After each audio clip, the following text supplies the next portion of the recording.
What's up guys, this is Pro Warriors. We are back with new video. In this video we will show you how to fix something went wrong, try again error in Google Play Store. We figured out all the possible reasons behind this error and we are going to fix this error by using 3 basic steps. Please like and subscribe our channel and don't forget to hit the bell button.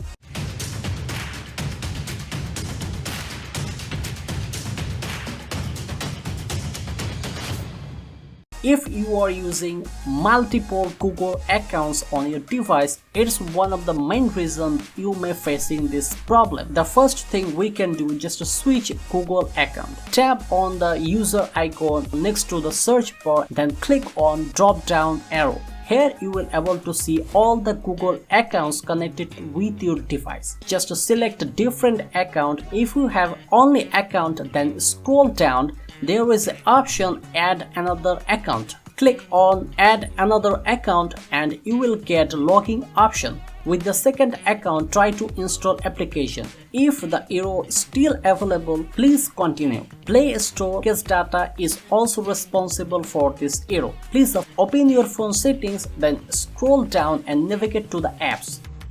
Then manage apps. There are all the applications of your device, but we need only Google Play Store. Tap on clear data, which is at the bottom of the page, then select clear all to delete all the previous case history for Google Play Store. Our last and final step is incorrect date and time is another cause of something went wrong. Again, go to the phone settings. If you don't know where is date and time option, you can type on the search bar date and time. You just have to enable the automatic date and time if it is not enabled correctly. Using the 24-hour format is of individual choice. Now back to the Google Play Store and try to install or update application.